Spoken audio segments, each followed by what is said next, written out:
आपको शायद पता हो कि अगर आपके पास कोई पॉजिटिव चार्ज रफ्तार के अंदर मौजूद हो तो वो एक इलेक्ट्रिक फील्ड बनाएगा और वो इलेक्ट्रिक फील्ड रेडियली आउटवर्ड यानी पॉजिटिव चार्ज से दूर की सिम्प में जाएगा।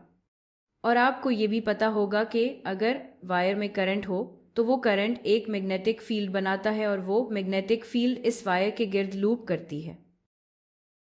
ये कुछ इस तरह नजर आएगा। लेकिन लोगों ने ये जानना शुरू किया कि सिर्फ करंट के अलावा भी मैग्नेटिक फील्ड बनाने का एक और तरीका है। इसी तरह सिर्फ चार्जेस के अलावा भी इलेक्ट्रिक फील्ड बनाने का एक और तरीका है। अगर किसी रीजन ऑफ स्पेस में चेंजिंग इलेक्ट्रिक फील्ड हो तो चाहे इस रीजन में कोई करंट ना हो, सिर्फ बदलती हुई इलेक्ट्रिक फील्ड की वजह से वहाँ मैग्नेटिक फील्ड इंड्यूस या क्रिएट हो सकती है।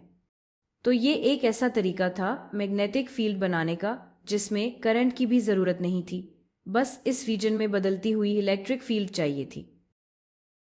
और लोगों ने ये भी समझना शुरू किया कि अगर आपके पास बदलती हुई मैग्नेटिक फील्ड हो तो वो भी बदलती हुई इलेक्ट्रिक फील्ड क्रिएट करेगी।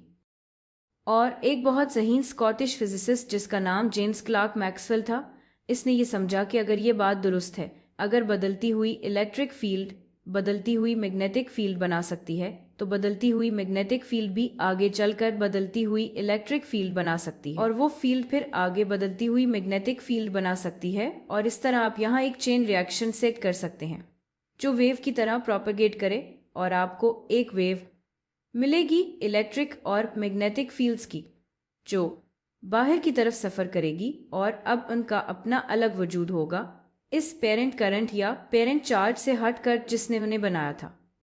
तो आप बदलती हुई इलेक्ट्रिक फील्ड कैसे बना सकते हैं? आप इस चार्ज को ऊपर नीचे हिला सकते हैं। ये तो बिल्कुल एंटेनर जैसा लगता है, यही आप एंटेना में कर सकती हैं। इससे एक बदलती हुई इलेक्ट्रिक फील्ड बनेगी और फिर एक बदलती हुई मैग्नेटिक फील्ड और ये बाहर की तरफ प्रोपेगेट कर सकती है। और इसी तरह आपके पास करंट भी हो सकता है। आप बदलती हुई मैग्नेटिक फील्ड कैसे बना सकते हैं? बस इस करंट को आगे पीछे ऑसिलेट करवाएं। इस तरह बदलती हुई मैग्नेटिक फील्ड बनेगी, फिर हम बदलती हुई इलेक्ट्रिक फील्ड बना सकते हैं और ये प्रोपेगेट कर सकती है बाहर की तरफ और अब ये वेव अपना अलग वजूद रखेगी और किसी रफ्तार से आगे बढ़ती रहेगी। और हम इन्हें इलेक्ट्रोमैग्नेटिक वेव्स कहते हैं क्योंकि इलेक्ट्रो इनमें इलेक्ट्रिक फील्ड्स होती हैं और मैग्नेटिक क्योंकि इनमें मैग्नेटिक फील्ड्स होती हैं और वेव्स क्योंकि ये बाहर की तरफ प्रोपेगेट करती हैं वेव इक्वेशंस के मुताबिक और बिल्कुल वैसे ही जैसे बाकी वेव्स में देखा है। एक फ़र्क है, ये वेव्स असल में किसी मीडियम की ज़रूरत नहीं रखती। ये सीधा वैक्यूम में भी सफ़र कर सकती हैं, यहाँ किसी चीज़ के एक्चुअल पार्टिकल्स की ज़रूरत नहीं होती। ये वेव्स वैक्यूम में भी प्रोपेगेट कर सकती हैं, जो थोड़ा अजीब है क्योंकि यहाँ सिर्फ एक ही चीज़ है जो वेव कर रही है और वो है वैल्यू, इलेक्ट्रिक और मैग्नेटिक फील्ड्स की दो वैल्यूज़। तो ये इलेक्ट्रोमैग्नेटिक वेव्स हैं। मेरी ये ड्राइंग इतनी अच्छी नहीं है, असल में ये कुछ इस तरह नज़र आती है। ये जो पीली लाइंस हैं ये मैग्नेटिक फील्ड्स को रिप्रेजेंट करती हैं। ये ऊपर और नीचे की तरफ हैं, ये ऊपर और नीचे की तरफ पॉइंट करती हैं। ये ऊपर नीचे बाहर नहीं निकलती।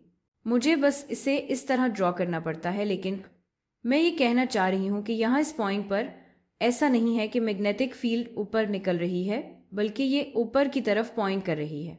और मैं इसे बड़ा वेक्टर इसलिए ड्रॉ करती हूँ ताकि दिखा सकूँ कि यहाँ इस पॉइंट पर इस एक्सिस के साथ ये एक्सिस फर्ज करें एक्स डायरेक्शन है। तो अगर ये एक्स सिंथ है तो इस पोजीशन पर स्पेस में यहाँ एक काफ़ी बड़ी मैग्नेटिक फील्ड होगी जो ऊपर की तरफ पॉइंट करेगी। और ये जो सुर्ख लाइंस हैं ये इलेक्ट्रिक फील्ड को रिप्रेजेंट करती हैं। तो इस पॉइंट पर स्पेस में यहाँ एक काफ़ी बड़ी इलेक्ट्रिक फील्ड होगी और इलेक्ट्रिक फील्ड मैग्नेटिक फील्ड के बिल्कुल राइट एंगल पर होगी। तो ये दोनों परपेंडिकुलर हैं। इसी तरह ये अम्न होना चाहिए, इससे एक इलेक्ट्रिक और मैग्नेटिक फील्ड बनेगी जो एक दूसरे के परपेंडिकुलर होंगी, तो इलेक्ट्रिक फील्ड बाहर की तरफ निकलती है। ये इस तरह पॉइंट कर रही है। आप इसे ऐसे सोचें जैसे ये आपकी कंप्यूटर स्क्रीन या जिस भी स्क्रीन पर आप देख रहे हैं इससे बाहर की तरफ है, और ये इलेक्ट्रिक फील्ड्स जो पीछे हैं वो स्क्रीन के अंदर की तरफ पॉइंट कर रही हैं। तो ये सब कुछ 3D में हो रहा है। ये प्रोसेस 3 डायमेंशनल है। इलेक्ट्रिक फील्ड ऑसिलेट कर रही है स्क्रीन के अंदर और बाहर की तरफ। मैग्नेटिक फील्ड ऊपर नीचे ऑसिलेट कर रही है और पूरी वेव दाएं तरफ सफ़र कर रही है। तो ये सब कुछ ऐसे होता है कि ये तीनों सिम एक दूसरे के राइट एंगल पर होती हैं। तो अगर मैं यहाँ एक 3 डायमेंशनल टेक्सस इमेजिन करूँ तो x, y, z ये इस वेव की रफ्तार या वेलोसिटी की सिम्त होगी। ज़रूरी नहीं कि ये इसी सिम्त में पॉइंट करे, लेकिन जिस भी सिम्त में पॉइंट करे आपके पास वेलोसिटी एक सिम्त में होगी, मैग्नेटिक फील्ड दूसरी सिम्त में होगी और इलेक्ट्रिक फील्ड एक और परपेंडिकुलर सिम्त में होगी। ये तीनों एक दूसरे के परपेंडिकुलर हैं। तो मैग्नेटिक फील्ड इलेक्ट्रिक फील्ड के परपेंडिकुलर है, इलेक्ट्रिक फील्ड मैग्नेटिक फील्ड के परपेंडिकुलर है, और दोनों मैग्नेटिक और इलेक्ट्रिक फील्ड इस सिम्त के परपेंडिकुलर हैं जिसमें इलेक्ट्रोमैग्नेटिक वेव सफ़र कर रही है। और इन वेव्स की रफ्तार वो स्पीड ऑफ लाइट यानी c है, और c से मेरी मुराद है 3 ज़रब 10 की ताकत 8 मीटर्स पर सेकंड, क्योंकि लाइट बस एक इलेक्ट्रोमैग्नेटिक वेव है। लाइट एक ख़ास मिसाल है, यानी इलेक्ट्रोमैग्नेटिक वेव्स की एक ख़ास किस्म, लेकिन ये सिर्फ एक मिसाल है। ये वेव्स किसी भी वेवलेंथ की हो सकती हैं। देखें यहाँ से यहाँ तक, ये क्योंकि ये स्पेस में है, तो अगर आप वेव का ग्राफ स्पेशल सिम्प में बनाएं तो ये वेवलेंथ को जाहिर करेगा।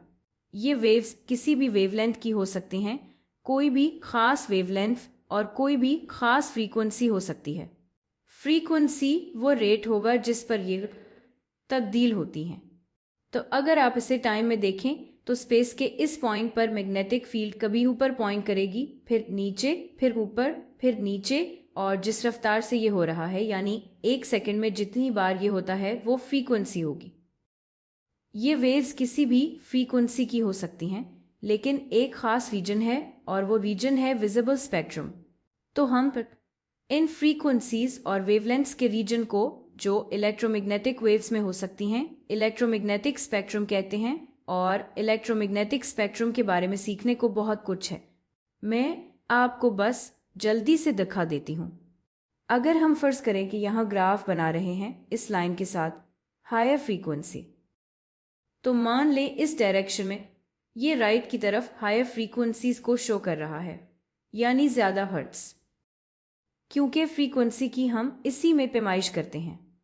लेकिन अगर ये हायर फ्रीक्वेंसी है तो इस फॉर्मूला की वजह से वेव की रफ्तार बराबर है लैम्डा ज़रब फ्रीक्वेंसी, यानी वेवलेंथ ज़रब फ्रीक्वेंसी। अगर फ्रीक्वेंसी बढ़ेगी तो वेवलेंथ को कम होना पड़ेगा।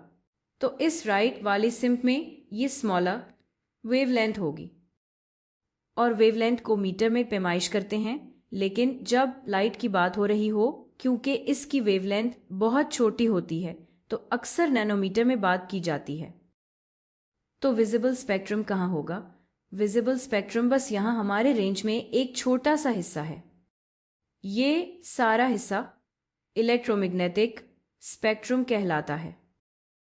तो इलेक्ट्रोमैग्नेटिक स्पेक्ट्रम और विजिबल स्पेक्ट्रम बस यहीं पर है। ये विजिबल स्पेक्ट्रम होगा तो ये रेड और वायलेट के दरमियान है, और लाल की फ्रीक्वेंसी अगर मैं आपसे पूछूं तो वो तकरीबन 4 ज़रब 10 की ताकत 14 हर्ट्ज़ होगी, और वायलेट तकरीबन 7.5 ज़रब 10 की ताकत 14 हर्ट्ज़ होगी।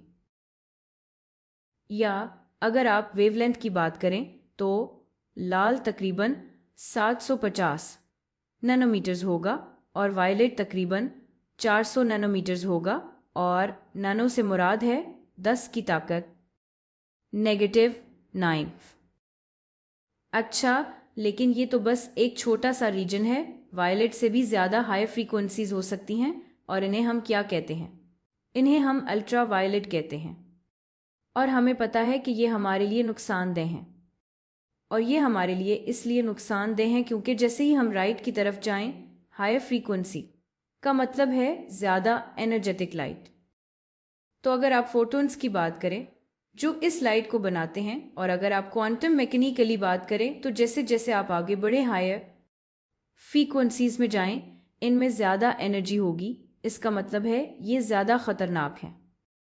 और ये ज़्यादा ख़तरनाक इसलिए हैं क्योंकि अगर इनमें ज़्यादा एनर्जी हो तो ये वो एनर्जी आपके सेल्स में डाल सकती हैं और उन्हें तोड़ सकती हैं और नुकसान पहुंचा सकती हैं। और इसीलिए जैसे जैसे आप इस तरफ मज़ीद जाएं, मसाइल पैदा होते हैं। तो हम सनस्क्रीन लगाते हैं ताकि ख़ुद को अल्ट्रावायलेट लाइट से बचा सकें। लेकिन ये सबसे ज़्यादा फ्रीक्वेंसी नहीं है, इससे भी ज़्यादा हाई फ्रीक्वेंसीज हो सकती हैं। आपके पास एक्सरेज भी हो सकते हैं। एक्सरेज की फ्रीक्वेंसी और भी ज़्यादा होती है और ये और भी ज़्यादा ख़तरनाक हैं। इसीलिए एक्सरे टेक्नीशियंस जब आप वहाँ जाते हैं तो वो कहते हैं यहाँ खड़े हो जाएं, मैं आपका एक्सरे लेने लगा हूँ, और ख़ुद दीवार के पीछे छुप जाते हैं क्योंकि अगर इन्हें रोज़ाना वो एक्सरे लेने पड़े तो ये उनके लिए वाकई नुकसानदेह हो जाएगा। लेकिन ये भी सबसे ज़्यादा नहीं है। आपके पास गामा रेज होती हैं और gamma rays unbelievably energetic light होती हैं और ये बहुत ख़तरनाक होती हैं। ये ऐसे होता है कि ये स्पेस से आती है या किसी किस्म की न्यूक्लियर रद्द अमल से। ये इंतहाई ख़तरनाक गामा रेज होती हैं। इसीलिए आप उन्हें हमेशा कॉमिक बुक्स में सुनते हैं। जब लोग किसी हीरो के बनने की वजह बताना चाहते हैं तो वो कहते हैं ओ ये तो गामा रे थी, क्योंकि ये बहुत पावरफुल लगता है। ये लोगों को सुपर हीरो नहीं बनाती, लेकिन ये बहुत एनर्जेटिक होती है। फिर यहाँ नीचे आपके पास इंफ्रारेड है, तो ये रेड से नीचे होगा। आप इसे भी नहीं देख सकते, ये इंफ्रारेड होगा। और इससे भी नीचे आपके पास माइक्रोवेव्स हैं। और माइक्रोवेव्स इस रीजन में बहुत सारी मुफीद चीज़ें हैं। आपके सेलफोन्स के सिग्नल्स माइक्रोवेव रीजन में होते हैं। टीवी सिग्नल्स जो हवा में भेजे जाते हैं वो भी माइक्रोवेव रीजन में होते हैं। ये बहुत से केसेस में इस्तेमाल होता है। और इससे नीचे आपके पास रेडियो वेव्स हैं। हालांकि टेक्निकली देखा जाए तो एफएम रेडियो वेव्स ज़्यादा माइक्रोवेव रीजन में होती हैं। ये ज़्यादा एएम जैसी हैं। तो जब लोगों ने सबसे पहले रेडियो बनाना शुरू किया तो उन्होंने फ्रीक्वेंसीज यहाँ नीचे यूज़ कीन और वो एएम फ्रीक्वेंसी रेंज थी। ये है इलेक्ट्रोमैग्नेटिक स्पेक्ट्रम। विजिबल रेंज इसका एक छोटा सा रीजन है। हम इसके बाहर कुछ नहीं देख सकते, लेकिन ये मुख्तलिफ हालात में बहुत मुफीद भी हैं और ख़तरनाक भी। इसलिए आपको इलेक्ट्रोमैग्नेटिक स्पेक्ट्रम के बारे में जानना चाहिए।